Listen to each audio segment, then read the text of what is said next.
Want to beat your mates at fantasy football? I've got a little secret for you. Fantasy Football Hub offers AI team ratings to enhance your team, AI recommended transfers to ensure you make the right decisions, and a new AI assistant chatbot, all designed to help you win your FPL mini league. Upload a screenshot of your FPL team for an instant free AI team rating. And if you sign up and don't win your mini league, we'll even refund your membership. Terms apply.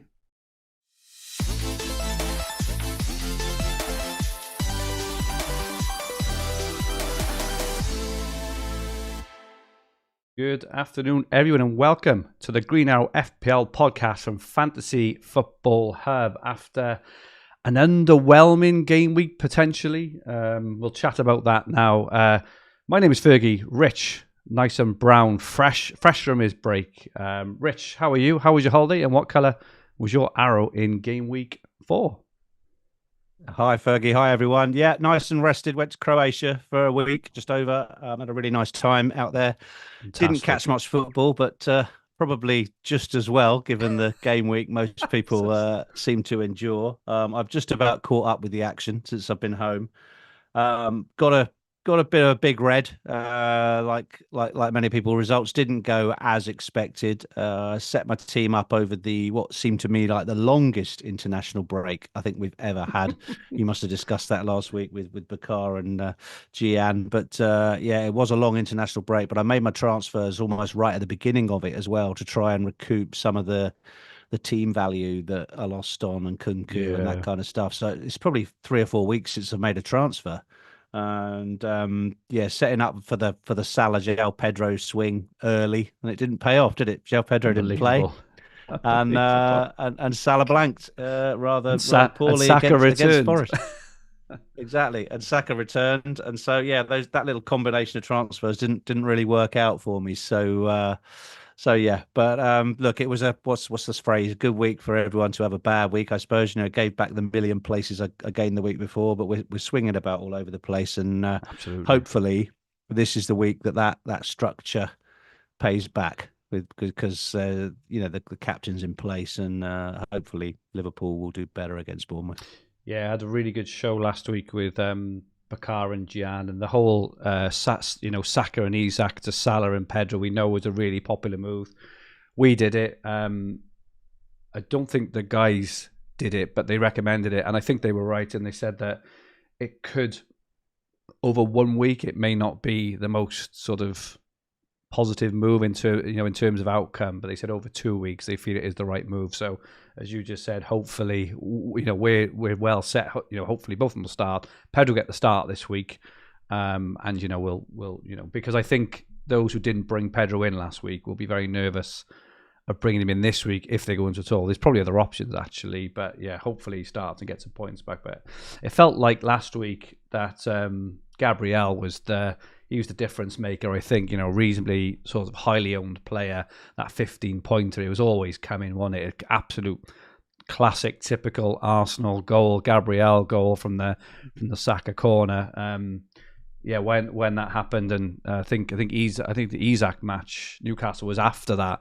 I was thinking, Isak's going to go and brace now, and it's all going to go wrong. But obviously mean this in the in the right way, but I was quite glad he went on half time, and it kind of looks like now that he's got he went off with either a kind of eye or nose issue, and it looks like now he's got a ball in the face. Was it? I didn't see the match, but was it a ball in the face or something? And it looks like now he's got a toe issue as well, so it's a bit of a strange one. I think he's looking very, very doubtful for the weekend, Isak, which again, that's just from a purely selfish view, taking him out because he's not the kind of player you want to take out. Him and Saka. It kind of worked out okay from an FPL view potentially, but yeah, Gabriel 15-pointer. Those who've got, he's just rock solid even in these games. I mean, away to Spurs, still manages to bag a 15-pointer. They're just these massive, these like really premium centre backs and stuff. They just seem to find a way, don't they? And I remember I benched Rudiger 2 years ago in game week 12, and he was like away to Spurs or something. And again, he did the same thing. Pulled out a 15-pointer, and you're just like, you just got to play him, haven't you? I think. But yeah, Yeah, 42 I mean, points in, yeah. if you haven't got him, I think it's and you get him in even if you played your wild card. I just think it's time to set up for the core part of the season now. And quite a I few think of us so. started without any Arsenal defensive cover, and clearly that was a learning and a risk that hasn't For paid sure. off given given the iffy fixtures that they had. They've still got one tricky one this week, but I would definitely be trying to, whatever your wild card position, be trying to make moves in the next 2 weeks that involve bringing Arsenal players in. Indeed. Yeah, both of us had 42 points. Both of us doubled in rank. But, as I say, it's not, I think, in the world to think we're set up. And I think we're both still on wildcard next week. Are you definitely in for the wildcard, Rich? Or are you maybe contemplating not? I think I used it was a good feeling. I know this was probably discussed last week, but I just wanted to get 3 free transfers, for the first time ever. Yeah. So I managed to do it and didn't make a transfer in game week 3, but I'd spent them all by Sunday evening after getting the third transfer. And but what I did was, because of the third free transfer, I moved Nkunku up to Mbermo because I knew I'd want him for game week 6. I mean, I also was trying to recoup some team value. I thought I'll probably nick a 0.2 on that before the wild card, and that's just given me the slight opportunity to hold on to the wild card. And that was the other thing I put in the back of my mind, was if I get Salah and Burmo and João Pedro, 3 penalty takers, 3 sort of talismanish players, if they all do well going into game week 6. And Salah, I think, has Wolves in game week 6. Wolves, where he doesn't have a bad fixture. Right. And I think a lot of wild card drafting involves perhaps getting rid of Salah again, and that might be an option to keep him and just roll it forward. Maybe take a hit, maybe try and take 2 frees into next week and hold on to it. I'd say I was 75% there though for doing it. I just think the temptation to get 3 Arsenal players in, and I haven't got any Arsenal players in, it's just too much exposure with those 2 promoted teams to play at home in the next 2 after it this depends. week. So, yes, I think a little bit. You know how fickle FPL managers are. I think if Salah blanks this weekend, I think that will be a big deciding factor for a lot of people. However, if Salah goes and bangs in another 17-pointer, I think people may hold on. Like, myself and maybe you included as well. We'll just have to see. And this is the beauty of being able to hold the transfers back, isn't it? Is it does give you that extra opportunity, But yeah, it's really interesting conversation.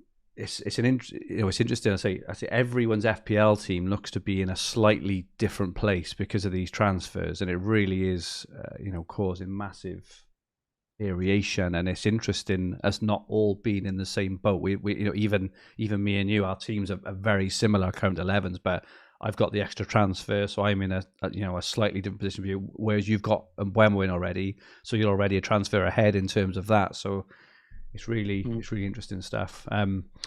Yeah. Welcome everyone in the chats. Helga R is in. FPL Gaza is flying 81k. Paul H is in. I'm 1974 asks, is it safe to log back in yet? It is indeed. You can now log back in and see your flags everywhere. Tony Cunliffe is in. Aaron Pickering, I'm sure I just saw Aaron is like 18k or something ridiculous like that. I think I did. Ross Johnson, Harry Dawson, FPL Freddy, FPL Gaza, and so many more. Absolutely fantastic to have you all in. Thank you so much for joining us. FPL Freddy benched Gabriel. He said, my other 10 players apart from Haaland got 15 points combined. Tough day. And it was tough watch as a Spurs fan without Gabriel last week as well.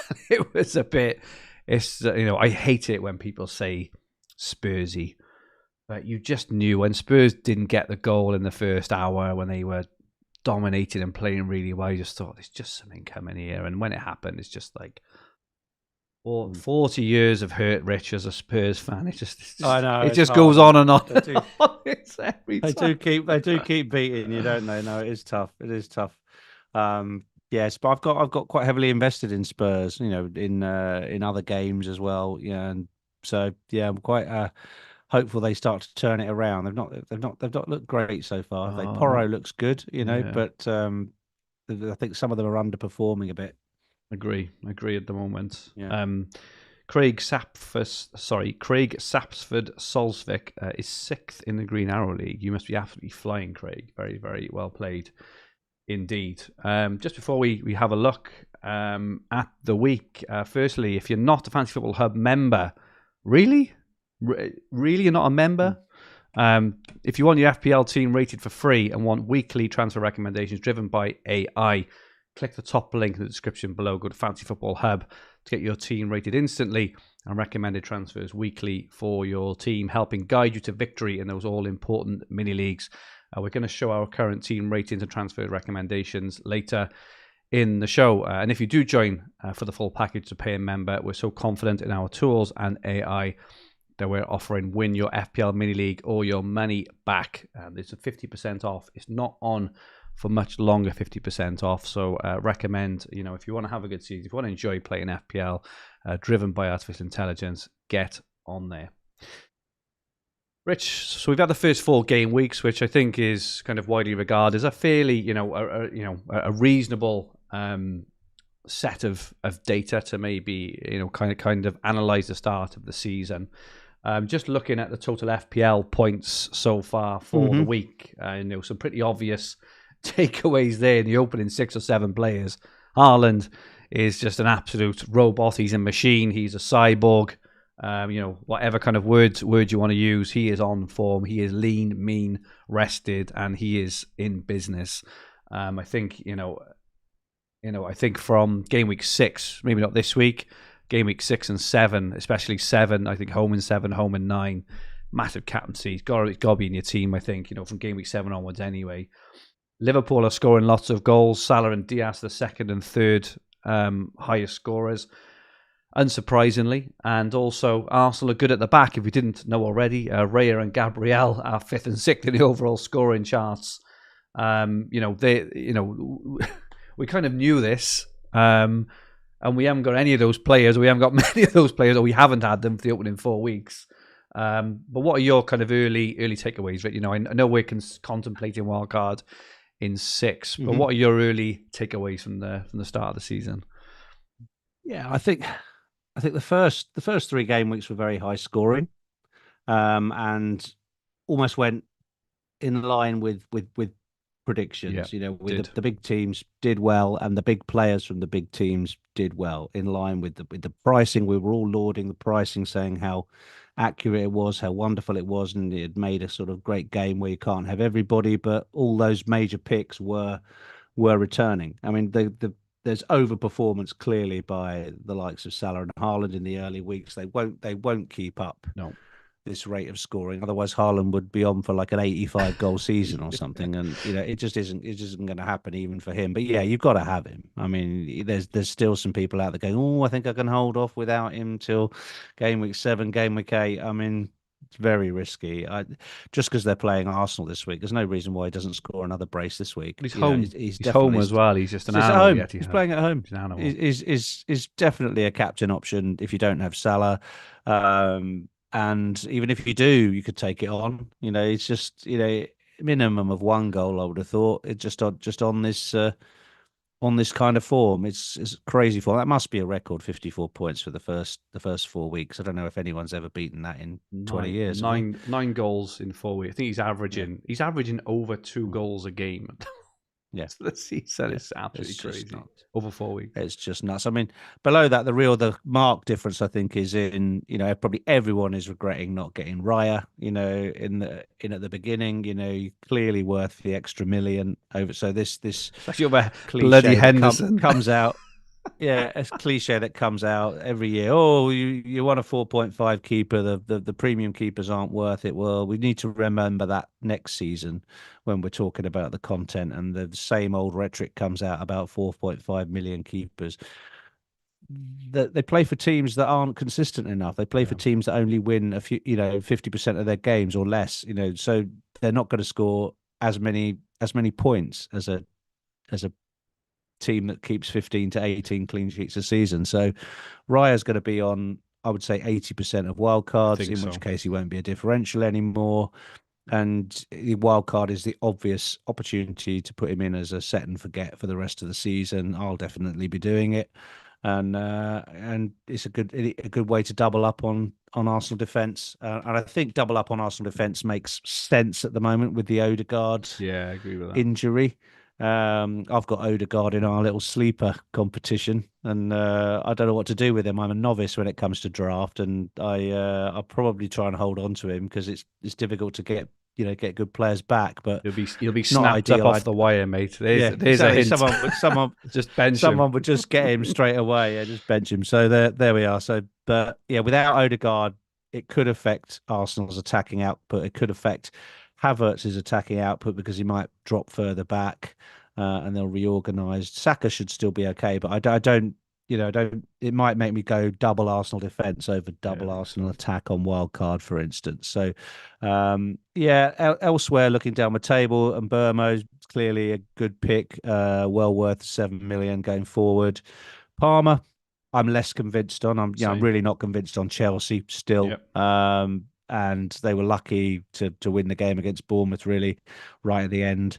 I still expect them to draw a lot of matches and not necessarily win them all convincingly. And you just don't know who's going to play still. We've now got Sancho in the mix. We've got Neto in the mix. We've got they can't all play. Palmer will play most games, but he's going to be playing with different guys week in, week out. So Palmer for me, probably I wouldn't have on a wild card. So looking down the list, you've then got nothing convinces me on that list. I mean, there's some value in the Everton players, but look at Everton's performances. They keep losing all the time from good positions. Their fixtures do turn, but I've never been convinced by Everton players. So they're just a little bit, I don't know, they're flavour of the month because there's not much else to talk about, No. I guess. And well, look at the thumbnail, mate. We got Vardy and Robert Sanchez on there. That's the kind of That's the kind of game week it is. Yeah. It's interesting actually that some of the players on here as well have dropped in price. Calvert-Lewin, McNeil, and Watkins. Obviously Watkins banged last week. Obviously, so that's the reason why. But some of them dropped in price. But yeah, I think for me the main thing looking at wild cards, especially next week, I don't think I'll have Palmer. I don't think I'll have Son. Which I suppose opens up an argument to potentially look at either Salah or even on wildcard. If you're not going for them, you could, or maybe Watkins as well. Watkins in a 4.5 or Watkins and a João Pedro potentially. I'm not sure. Wood is like Wood's XG and Wood's performances. As I said, they're like Haaland and Darwin levels, and it looks like he's nailed now that spot. And Forest are playing well; they're unbeaten and play well. The fixtures are okay as well. So yeah, it's lots and lots of options. But yeah, I think the main sort of takeaways for me is Haaland is for me, whether anyone likes the word or not, for me, it's just essential, especially from game week 7 onwards. I agree with you. Double Arsenal defence is looking mega strong. Saka as well for Arsenal's run. But I think aside from that, there's a lot of variation available, and it's going to be interesting. I really do like Mbeumo. Obviously, Visser's injury, I think he's out for a couple of months, is like may impact him, but it also may impact him in a positive way. We may actually move up front for all we know, rather than playing on the right. He'll still be on pens and things. So, interesting start to the season, I suppose, is how we kick on from here. In terms of this week, and talking about this week, looking at the teams that have got good fixtures for the next few. So Villa are top of the ticker from game week 5 onwards, home to Wolves this week. It's funny, it's hard to get to Watkins, right? But he's all of a sudden he's bang in form. Watkins is. Ipswich are second, probably not massively excited at Ipswich. Everton, as you mentioned, a third. They've got a really good run of fixtures. Spurs improve as well, and Brentford we talked about. Even though they're home to Spurs, away to Spurs this week, their fixtures from game week 6 onwards really do improve. And down the bottom, Wolves and Fulham. Man City down the bottom at the moment, but they do have obviously Arsenal. They got Newcastle away next week, but then, like I say, they're home to Fulham in 7, away to Wolves in 8, and I think they're home to Southampton in 9. I mean, that is there. Yeah. I mean, having Haaland's ownership is just nudging 70%. Okay, by the time we get to Wildcard, it'll be over 80, I think. Wow. And the 20% above that probably have lost engagement already. So you're going to reach a stage like last season where he's almost neutralized the game. And then there's the risk that he becomes a perma captain every week. So the captain is neutralized, the ownership is neutralized, and it's not great for the game. But there's not much we can do about it. So really, the next couple of weeks is where you can do something about it. So then you've got to try and learn something about the Man City attack and say, well, who's going to be my second Man City attacker? This is it. To back him up and get some benefit from those games and those performances. So a lot hinges, I guess, on Foden. Yeah, De Bruyne's injury, Foden's X minutes, and are we going to learn enough about Foden particularly if he plays if he's selected for the Arsenal game, which is arguably their biggest game of the season? Yeah. Then that bodes well for bringing him in. He's dropped 0.2, so he's available for 9.3. I mean, he's kind of an attractive differential to bring in on the wild card, I think, yeah. Foden. But you're no guarantee he starts every game, especially around the Champions League fixtures. And City, as you know, we've dropped points already in the Champions League. So tricky. It's a tricky picking 3 City, isn't it? It's hard to pick 2 City, really. Well, I think I'm sure I saw earlier a quote. Obviously, Pep made some half-time substitutions, didn't he, on the weekend? And I'm sure he was quoted as last night saying, now we've got games every 3 weeks, or this is my new system or something. This is going to happen more and more, which is a killer, especially for defenders. I think that quote alone for me puts me off Man City defence. If he's going to be making half-time substitutions to tweak the system, obviously, it's obviously depends on the game state, but they were tactical tweaks. If he's going to be doing that, he could bring anyone on and off. I have no idea, do we? What do you think about Lewis? I mean, maybe it's one to talk to Luke about when he's on next week with us. But Lewis still looks a good pick, doesn't he? But you're going to need to back him up with someone who's nailed as your fourth defender because you can't rely on him. I think you just got to start him every week, and if you are going to go with, he's not my kind of player because I hate you get the team sheets at 2:00. And that's the majority of the time that your player is going to be playing. Haaland's going to be in the team. Edison. Watkins or whatever. Do you really want to be crossing your fingers, hoping your defender's playing, and then looking at your bench and you've got some tosser on there who's some someone like Mikalenko who's going to concede 4 goals exactly, all of a sudden you're having to rely. Your game week depends on Harwood Bellis. So I'm not a fan of that. Of that kind of player. He'll be feast or famine. He'll either get I'm sure one week he'll get a 15-pointer, right, or an 18-pointer, and he'll be talk of the town and everything. But there's going to be a lot of frustration. Man City now are playing every 3 days for the foreseeable. There's just no way that he's going to be playing 90. There's no way that a lot of the team are. And obviously now with the Champions League in a different format as well, there's even more matches. There's going to be even more, and Pep is constantly reinventing the way the team plays. And it looks like this year he may be, just I say, not adverse at half time, just tweaking the system completely and maybe catching the opposition off guard right from the off, from half time. So I just think at the moment, for me, apart from Haaland, they're a pretty hard avoid. I got to be honest. I just think we're going to see so much rotation. Yeah, fair, nice, fair. But yeah, looking at those fixtures, I mean, Villa still look like worth investing in. Agree. For instance, people who still own Isak, and you've got a spare $500,000. Tempting move this week. Isak to Watkins with. Completely agree with that. Wolves at home. I like that as a move. Can't do it myself. I'm a Rodgers owner since day one. I'm going to be patient with Rodgers. I think he looks really good. And I'm sure the points will come. He's been dodging points like crazy, hasn't he? Crazy. So but he won't cover Watkins. I No. just think Villa look really good. They look really good. If you didn't see the Champions League game, yeah, they were playing young boys. You know, they're not they're not Real Madrid or anything, but they're playing away on an artificial pitch, and they bossed it. They absolutely bossed it in Europe. I mean, if Adam was on, he'd be raving about them. He really would. So yeah, Villa look good. I'm looking down that list. Ipswich, I mean, quite a bit of talk about Leif Davis being a good option for a 4.5 defender over the next few weeks. I think you'll see him on a few wild cards. Ipswich started to pick up a few clean sheets.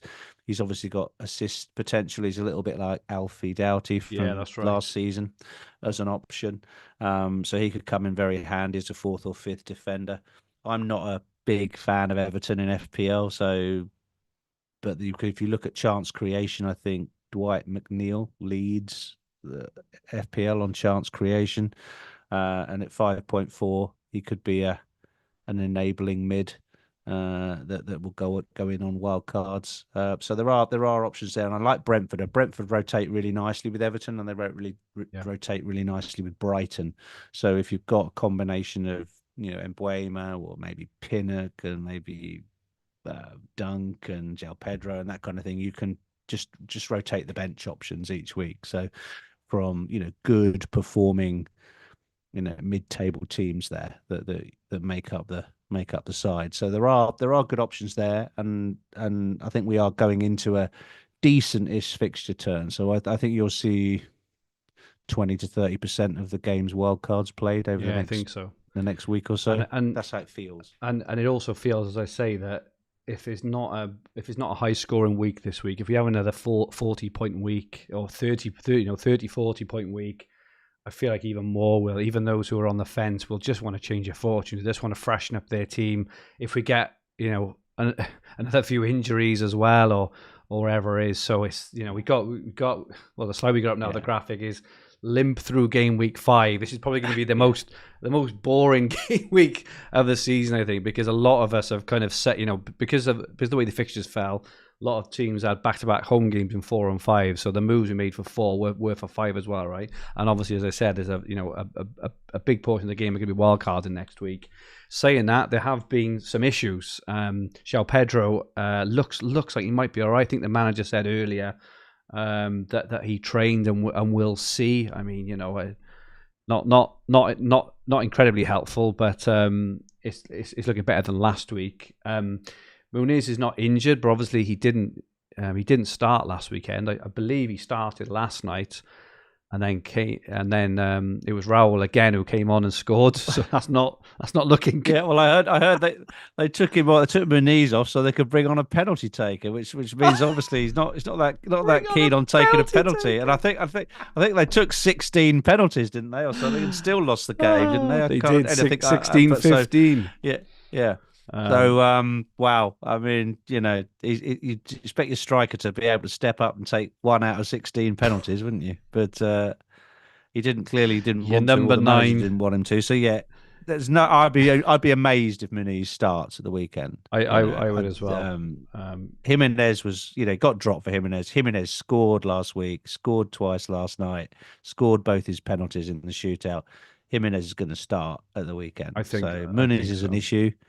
It's all obviously team specific as in terms of how many flags you've got, but yeah, I'm sweating on João Pedro. I think João Pedro means, I'll be bringing in Lewis Hall or something like that again, who isn't guaranteed to start. I think many of us have got these teams where we've just got guys and we're just not sure they're going to start, and so that really is going to tempt you to wildcard. Absolutely early, isn't it? I can't stand it if I haven't got starting players. No, it's awful.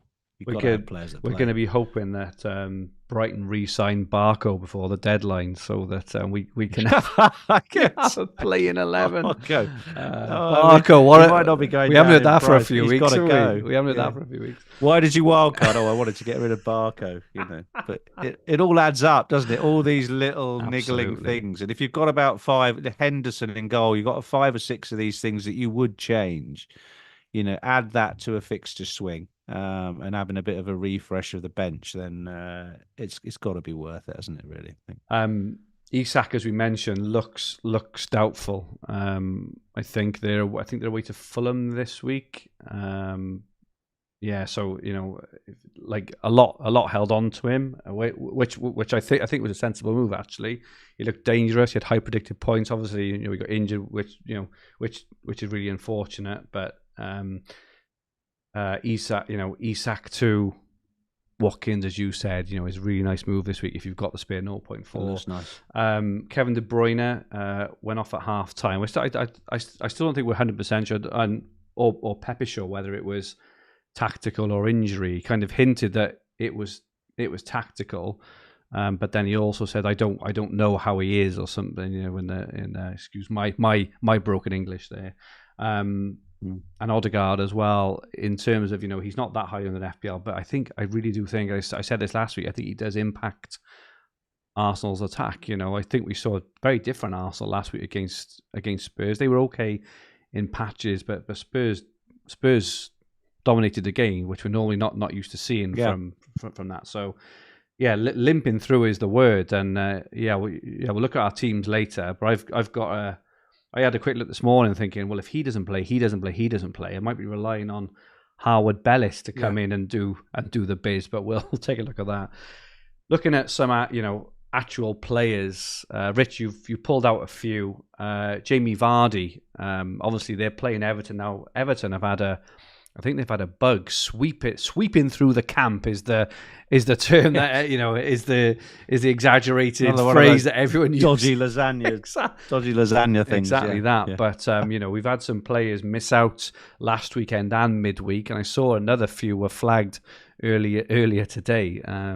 May not be a bad 1 week punt on penalties. Decent fixture against Everton, and Calvert-Lewin on the opposition. We've already noted is is potentially another one as well. What do you think of the alternatives for this week?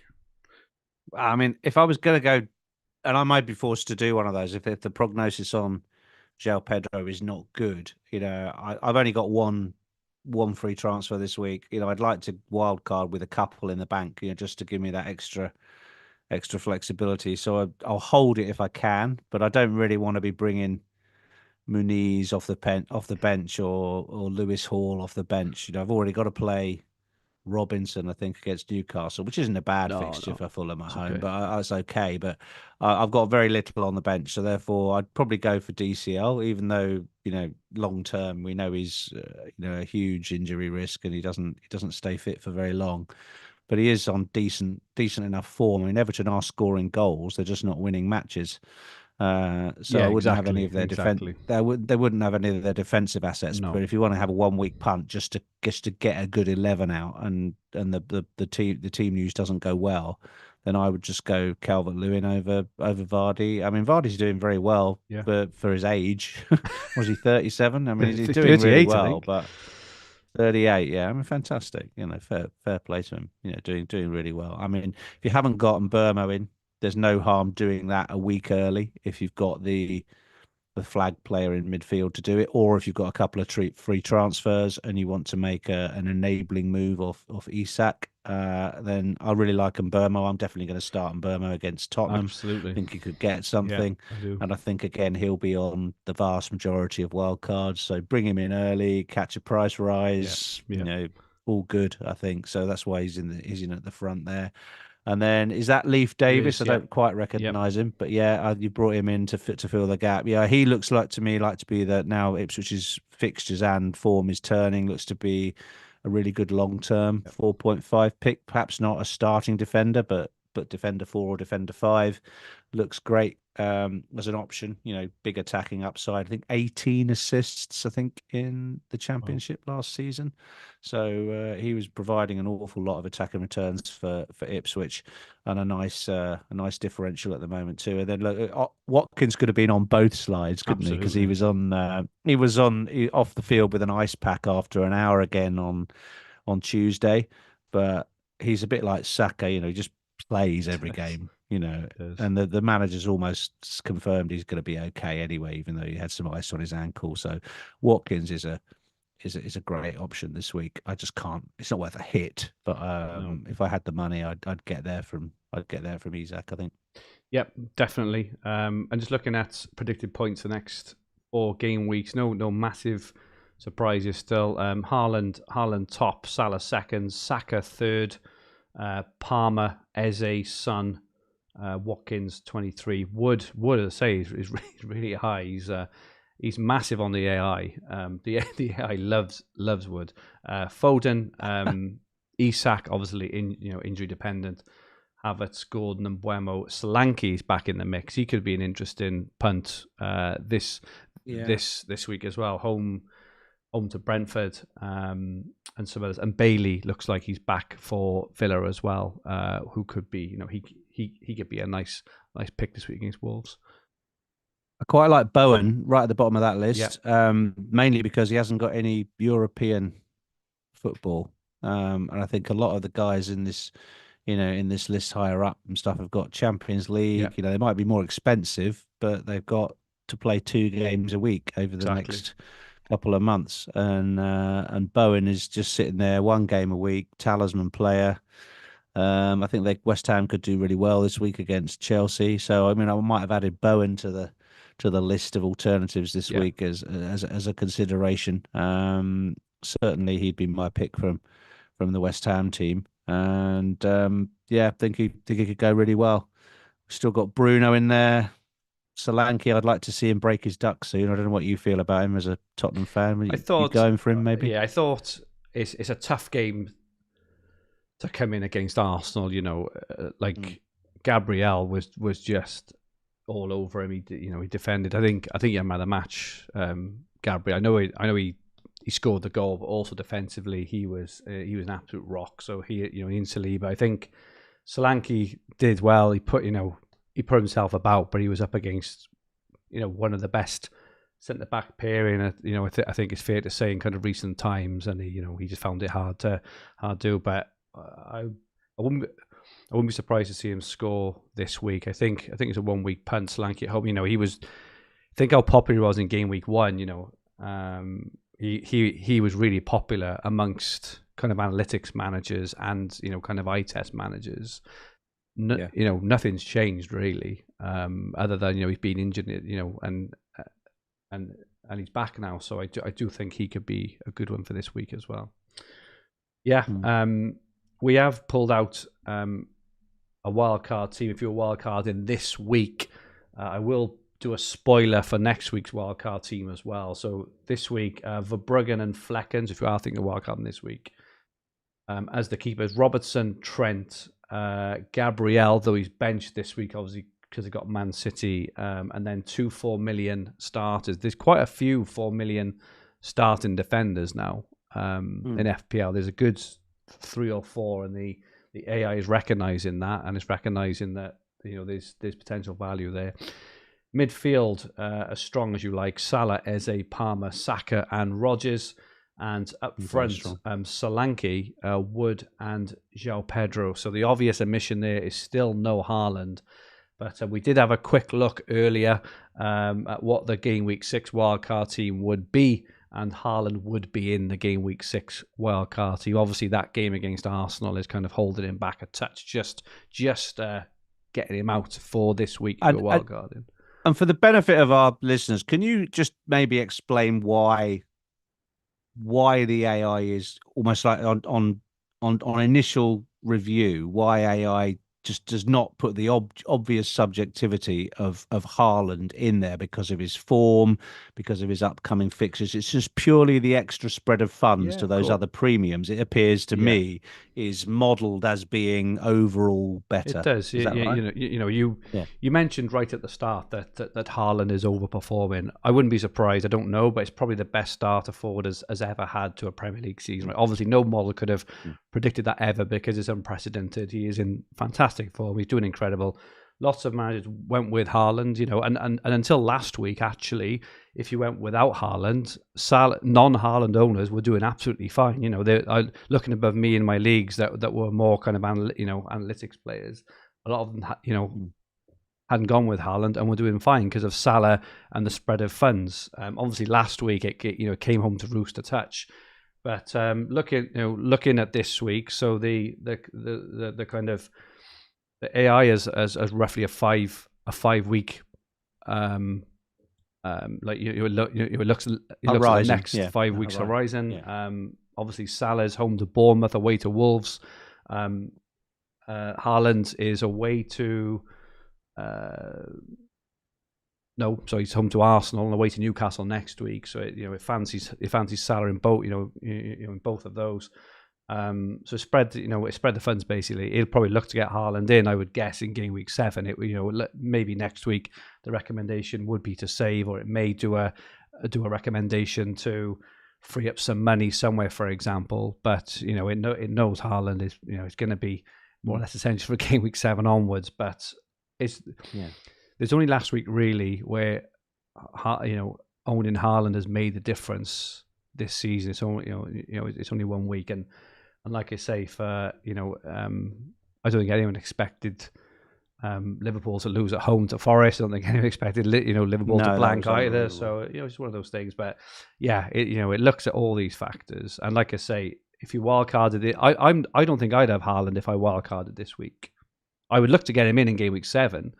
But I would look at the upside of the next 2. Keep the money back, exactly. That allows you to do it. I'd look at the upside of the next 2. I think I'm wildcarding next week. I'm pretty sure he'll be in next week because I don't want to mess around not having him and having him in 1 week. But over 2 weeks, I think I think there's value there. So yeah, just explain it. We also had a question, I think, on XDimmy, kind of around expected minutes. Fergie. Oh, yeah. Good. Keep everybody talking. I'm about to run out of power. I've got to go and grab my power lead from downstairs. So sorry to ask for 2 minutes off. I'll be right back. All right, mate. I'll try and keep everyone amused. I'll sing him a song or something. All right, okay. On, mate. I'll be right back. No, yeah, you're fine. Yeah, we had a question just around predicted points and expected minutes, and this it's just asking the question of how manual it is, and how automatically whether the X-Mins have got some elements of AI, or whether they're automatic, whether they're average, whether they're manual, and just to kind of answer that very generally, we do have all these algorithms which generate expected minutes, based on previous performance, based on what our AI and the various factors think that the minutes each players are going to get. There are manual interventions as well. If we feel there are things which the AI or the algorithms yet can't capture, things like if there's a new manager, for example, or played a different formation and things like that. But hopefully that just answers it really in a nutshell, really. But it's very hard. I think the question also asked around why are the players the kind of same each week moving forward. But if you think it's tough to know how many minutes a player is going to get in the following game week, never mind 2 game weeks down the line, because so much could change in that time. So but yeah, hopefully that's given an incredibly brief explanation. We've got incredibly sophisticated algorithms which do the real heavy loading, but we do look over it, and kind of make sure that they are sensible as well. Okay, let's just have a quick look at the stats ahead of this game week 5 before we look at captaincy and things. Liverpool are projected to score the most goals this week, 2.54. They're closely followed by Brighton, home to Forest, 2.32, and Chelsea, 2.31 away to West Ham, which is interesting because they're higher than Spurs, Man City, and Arsenal as well. But Liverpool are predicted to score the most goals. And in terms of clean sheets, Liverpool again. So Liverpool are the team to have this week by the look of it. They predicted to score the most goals and the most clean sheets. Villa second for clean sheets at home to Wolves, and Brighton again. So it really fancied the Liverpool and Brighton fixtures this week. That Liverpool Bournemouth fixture was the 9-0, wasn't it? A couple of years ago, 9-0, and Salah got nothing out of it, did he? That was the one. That was the one. It was. And Salah. So what odds on that happening again? Salah's also got a history against Bournemouth. I'm sure he scored a hat-trick against them about 5 or 6 years ago as well. I'm sure it was the week where a lot of people went for Kane. He had like a plum home game against Cardiff or something, and Salah went and banged a hat-trick against Bournemouth that week. So I think Salah's looking good this week. He is top in the polls. fantasyfootballhub.co.uk, 69% of the votes. Haaland second, 22. top on predicted points as well, 8.4. If you want to look at predicted points yourself, fantasyfootballhub.co.uk. Haaland second, 7.4. Then Eze, then Palmer. Salah's name everywhere you look, even though he blanked last week. Haaland's on form, Rich. Are you tempted to go for Haaland, or are you just Salah all the way this week? I've spent all my transfers covering this fixture, basically, because this is the week I think you're exposed if you don't own Salah. I just think the chances of a 4-5 goal victory for Liverpool are so much higher than the chances of either Arsenal or City. That's going to be a tight game, right? I can't call who's going to win it, but it's not going to be a thrashing for one team, I don't think. So you've got to pick your captain from a game where there's high victory upside, I think. So, I think so. I'm glad I've got Salah. I think his price will go up again before the weekend. And if you've got a few transfers in the bank, I think it's time to spend them if you haven't already covered that. Otherwise, I think there could be some strong variants that you're fighting against. But yeah, Haaland is perfectly all right. If you don't fancy Salah or it's too hard to get to him, then ride it out and hope that Haaland gets something. Watkins is also a good captain. He's got his form back. Absolutely. Excellent fixture. Yeah. Villa playing very well. And it could be a brace for Watkins as well. So I actually think Watkins is probably better captain than Haaland, and I'd rank them Salah, Watkins, Haaland in that order. Just as an aside as well, if Watkins does get injured, I think John Duran is going to be in everyone's team, isn't he? I mean, what a player he is. He keeps pulling out these goals, these cracking goals.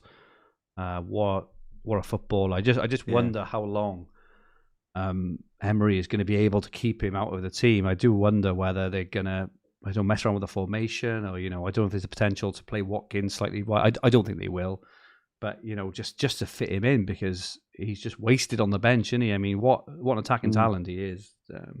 He is. I mean, a little bit. I suppose there's a little bit of rotation risk for Rodgers there if he decides to play 4-4-2.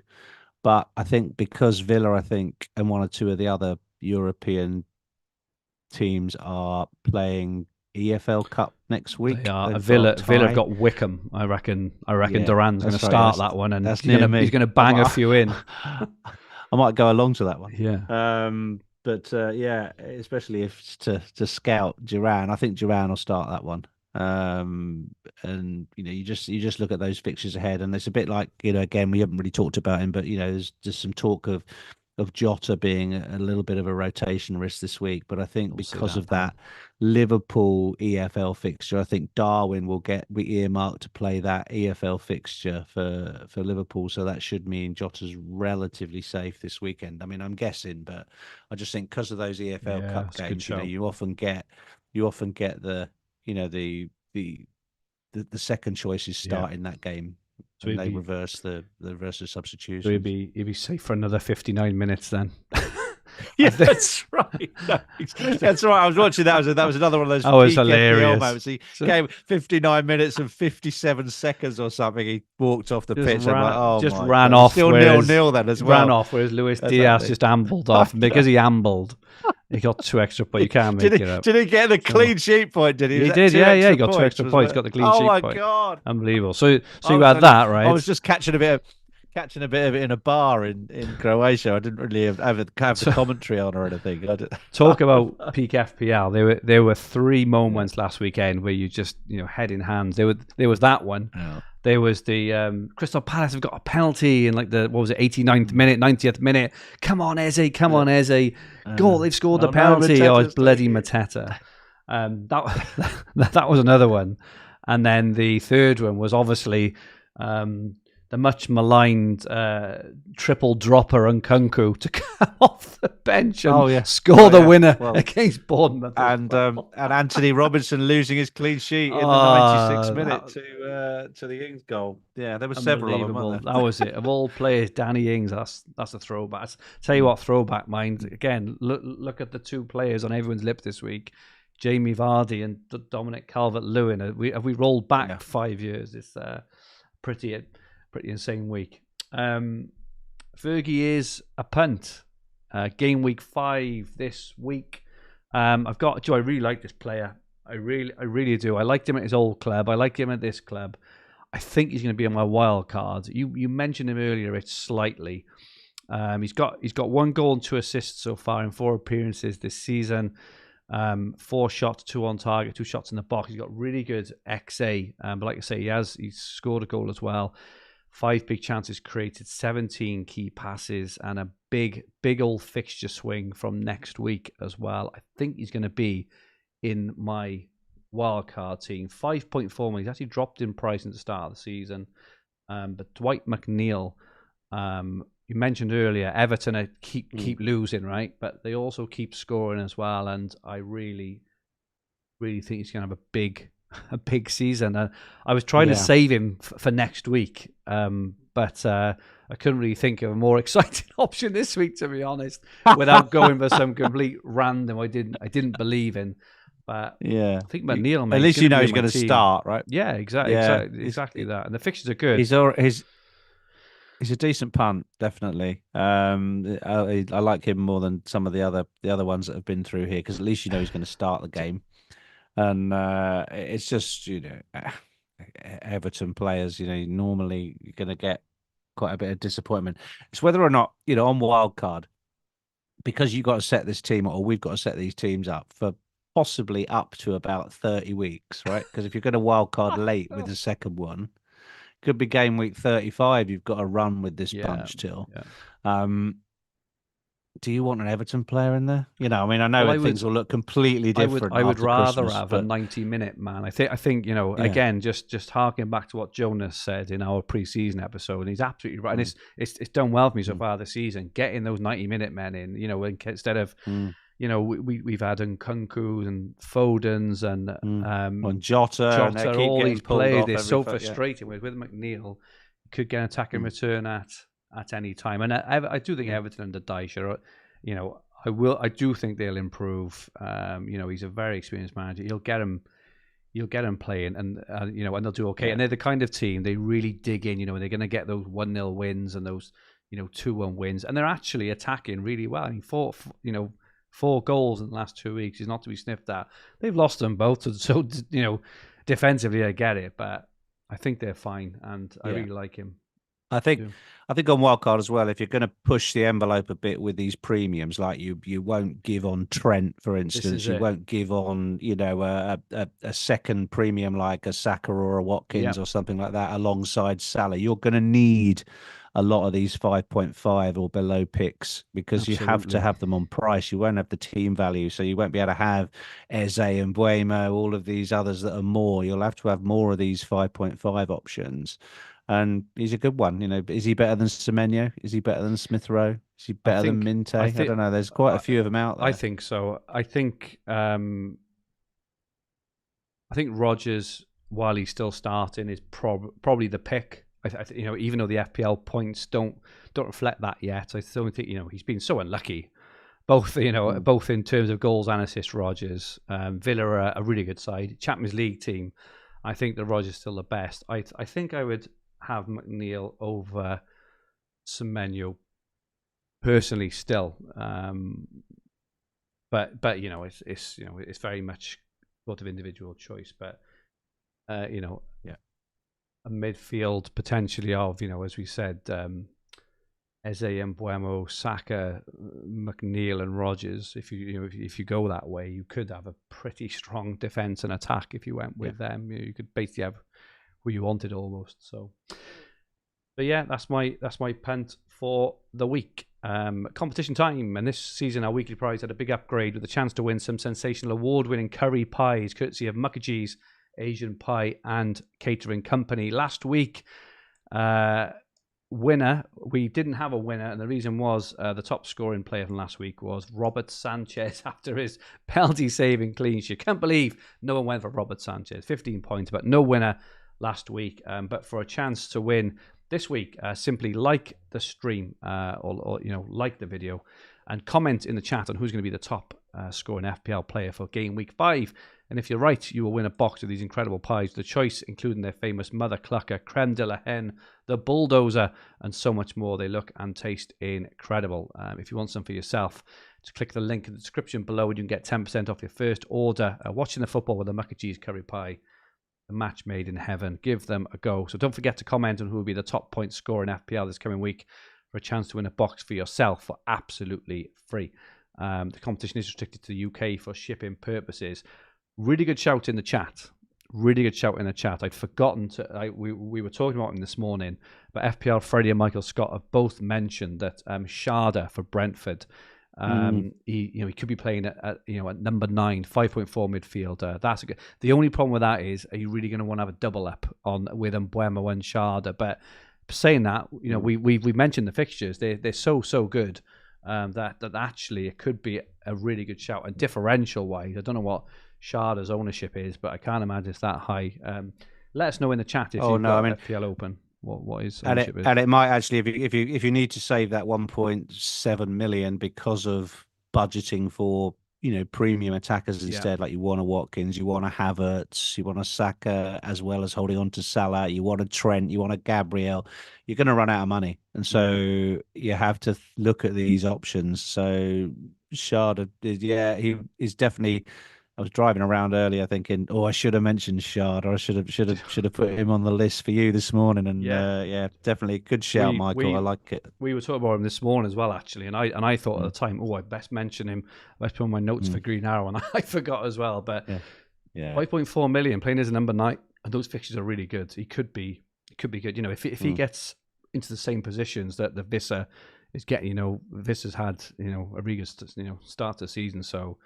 Could be a good shout. I'm assuming Lewis Potter would then probably play on the left-hand side of the 3. But yeah, interesting. Yeah, possibly. Interesting stuff. Just before we reveal our teams for the week, if you want your FPL team rated for free and weekly transfer recommendations driven by AI, click the top link in the description below. It'll take you straight to Fantasy Football Hub. You get your team rated instantly and recommended with transfers weekly for your team to help you win your mini leagues. If you do join as a full member and you don't win your mini league, you will get your money back, and 50% off. It's not going to be on much longer, 50% off. So there's never been a better time to join us at Fantasy Football Hub. Rich, we've got your Game Week 5 team now on screen. Do you want to talk us through it? Looking good, I think. It's looking good. It was looking really good last week with everybody, having a home game, and I think all 11 out of 11 almost had a home game. And I was thinking, when you start to feel my team looks fantastic this week, I'm going to nail it. You get an awful week. That's what I felt last week in Game Week 4. Right. I was like, what could go wrong? Exactly, that famous phrase. But yeah, what could go wrong? I mean, look, it looks great. Henderson. Hugely disappointing. 8 points so far from 4 weeks. This 4.5 goalkeeper playing Manchester United at home. Not looking likely for another clean sheet there, is it? So don't expect much out of Henderson. Trent, I am expecting something. His stats are great. He's assisting in Champions League again this week. Still looking good. So hopefully Trent, gets some attacking returns this week. Pedro Porro, happy with him. Robinson's okay with a home fixture against Newcastle, but Fulham's run of fixtures is starting to come towards an end now. So he's sort of holding the thing together for me, really, because I can't really trust Lewis Hall to start. He did start, surprisingly, against Wolves, and Kelly was benched. And I think I didn't see it, but reports were that I think he had quite a good game for Newcastle. So he may hold onto his place. So my midfield looks great. I mean, it's my bench that looks very fragile. Salah, Eze, Rodgers, and Mbeumo and Jota in the midfield looks fantastic with those fixtures. Really, you really should deliver something there. Haaland up front, and João Pedro really is the doubt for the weekend for me, because obviously if he doesn't make it again, then I've got not much coming off the bench, because Muniz will be a substitute for Fulham. So tempted to save. I'll be watching the team news tomorrow, see if there's any updates on any of those guys. If João Pedro is ruled out for any reason and is going to be out for a bit longer, I'll probably spend the transfer and bring in Calvert-Lewin for 1 week, and then decide to wild card him out again afterwards, just because I don't really want to play Muniz. I don't really want to play Hall. away at Fulham. So yeah, I'd probably do Calvert-Lewin if I were to make a transfer. But my plan is to take 2 into game week 6, which may give me the option of hanging on to the wild card if everything goes really well this week. Oh, that Lewin, really, mate? Yeah. Well, who would you I get? don't know. Who would you I get? don't know. I've got 0.1 in the bank. I mean, I can't do very much. I can afford Muniz to Calvert-Lewin. I mean, Vardy, you know, Well, I tell you that's who it. I you mean, Wood, I could go for Wood. I mean, you're talking Wood up for the your AI recommended and transfer, mate, this week is Muniz to yeah, Wood. He is your actual there we are. recommended transfer this week. So Yeah, 6.1, you yeah, got the exact money, so you could do that. yeah. Maybe. Who's he playing, Wood? I Want to should say know this, shouldn't I? I want to say Brighton. I haven't got it in front of me actually. Are they away again? Yeah, they are. They're away to Brighton. But Yeah. Wood has been Yeah, I don't. superb. His XG, I say, in every game has been really good. But yeah, solid, mate. Are you going to be activating the wild card like straight away to cast the rises on Well, Saturday? Or this is interesting, isn't it? I'm on a golf weekend this weekend, so You live some I'm not going life. to be have a lot. Away in Croatia, golf I'm- weekend. I know I'm going back to that place we went to with you, Oh, the really? Bristol Golf Club. Oh, Yeah, fantastic. so you know I it. do I'm know going to it play really that well. again. So I'll be in the middle of that course in a thunderstorm, I think, at about 2 o'clock on Jeez, Saturday really? afternoon. Goodness. It's predicted to be thunderstorm, so I won't be really able to monitor the channels like I normally can. So fingers crossed, there's no late leaks. But yeah, I'm not really in a position to react when I'm quibbling over a 5-iron or No, something.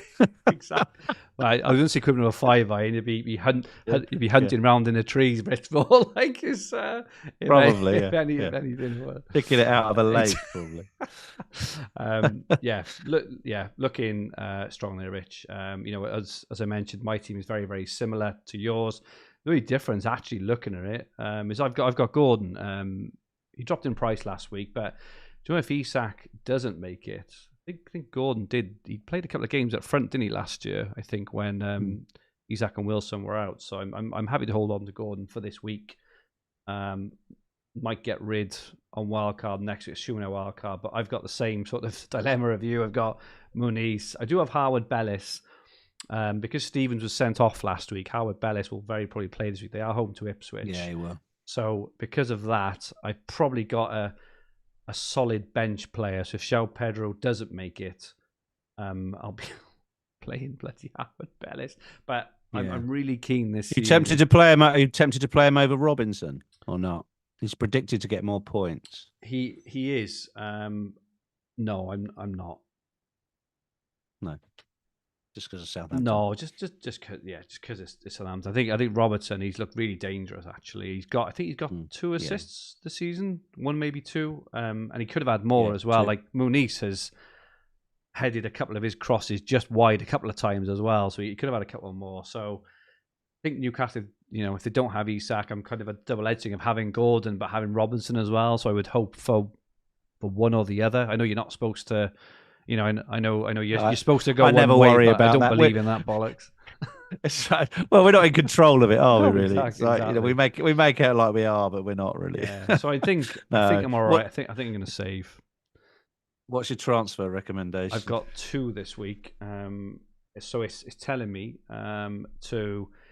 it's saying Jota down to Brereton Diaz. Actually, obviously they are home to Ipswich. But the more important thing is then Barker up to Robinson. So it's telling me to use my 2. It just loves Robertson, loves Wood.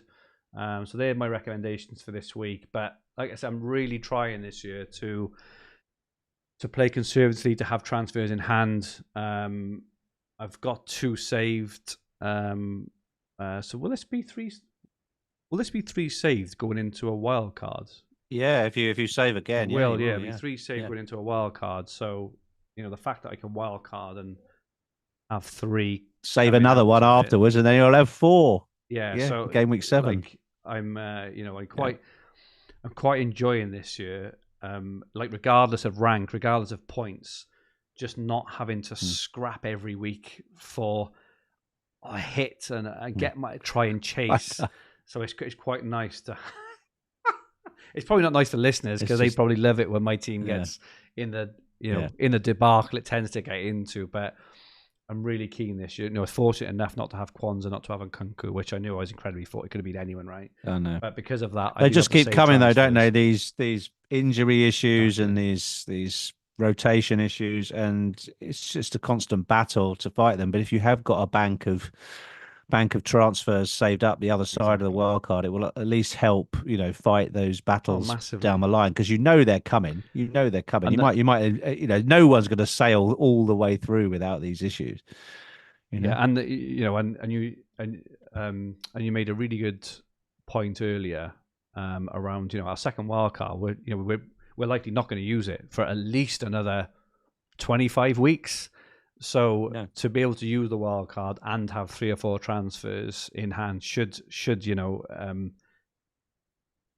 hold me out for a while and be able to make forward-thinking, proactive moves. It also, if there are emergencies, right, instead of having to take -4s or -8s, if Haaland suddenly gets injured, you can just fix it in 2 moves and still have transfers in the bank and things. So my wild card will be looking at the lot, and this is why I like players like McNeil, who is going to, as long as he's fit, he's going to be a 90-minute man for Everton all season. So I'm going to be looking at 90-minute men, and setting myself up for the long term, digging in deep, getting in the trenches, and just, come and get me, because it's going to be, I say, it'd be hard with a bunch of 90-minute men. So yeah, excited for the week, but excited for next week. Yeah. This week it could go either way. I'm hoping. I would love a green arrow. I think if I get a green arrow this week, even though I say like 1.7 million rank, you're 2.5. I mean, it's not massively important at the moment.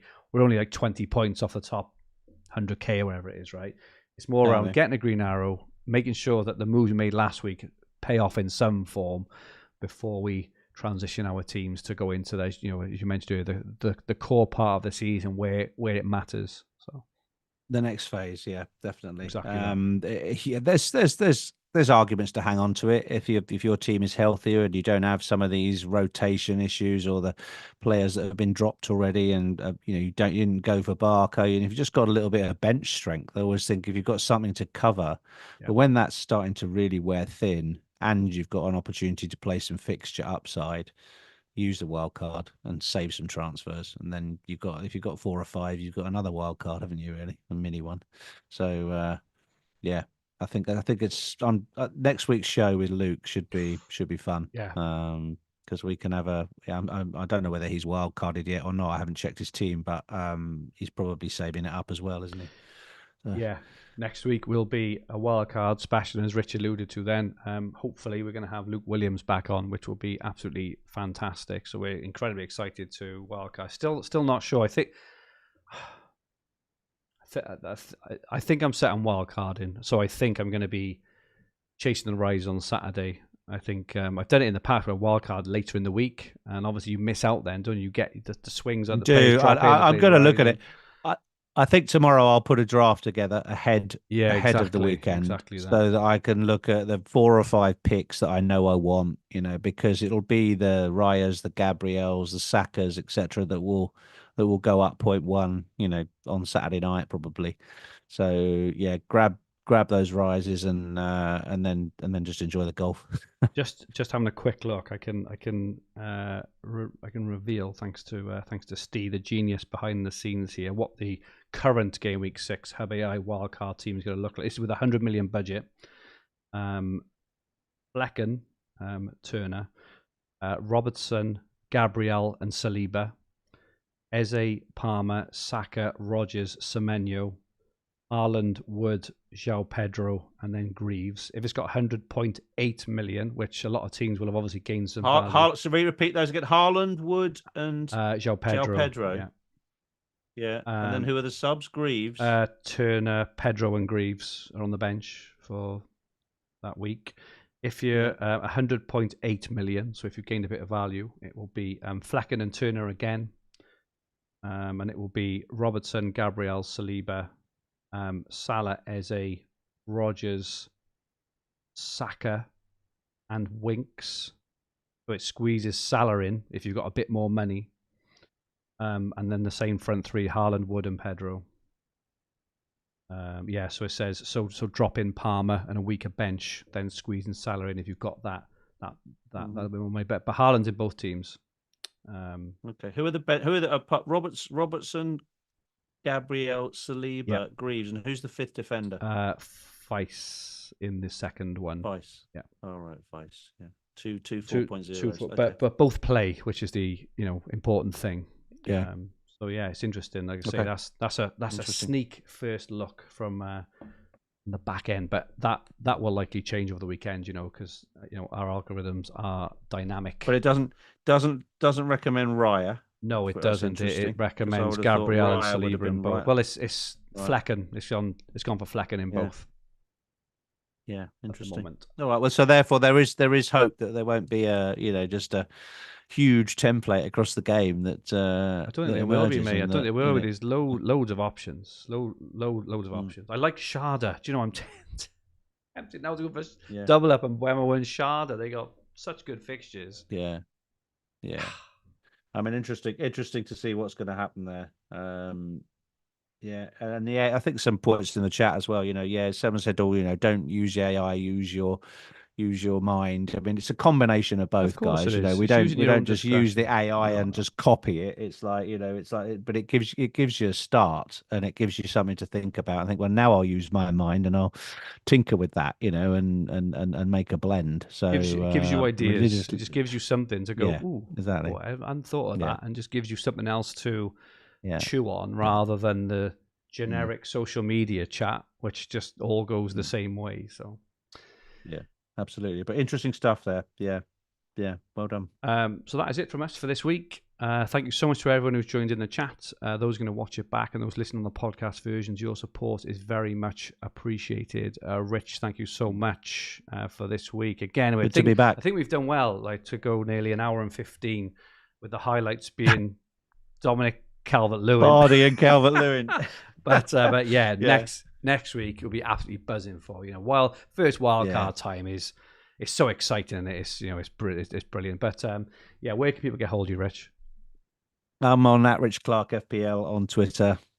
And my handle is at @Fergi. Make sure you drop us both a follow. This podcast and video will be on the Fantasy Football Hub YouTube channel, with the podcast versions available on all major podcast platforms. If you like what you watched, please press the like button. We really appreciate it. Remember to subscribe to the channel in the bottom right-hand corner of the screen. If you enjoyed your listen, please rate the podcast and leave some comments. Leave us 5 stars. We'd really, really appreciate it. And if you are a Fantasy Football Hub member and you're enjoying using it, we really appreciate you. Go to Trustpilot, drop us 5 stars on there as well. If you do have a couple of minutes and want to support us and help us along, we'd really appreciate that. We'll be back next week. Wildcard special, Wildcard Fever, Rich. Game week 6, hopefully with Luke Williams, which should be a really, really fun chat. There'll be all sorts of dodgy players being thrown around. I might Captain Kevin Shard is in my mind. I can't get him out of my mind now. I'm going for a double up. Sharda and McNeil are going to be the first 2 names on my wildcard team. Right, excellent. I like it, mate. In the meantime, we hope you have a fantastic game week 5, and may all your arrows be green. Good night, all.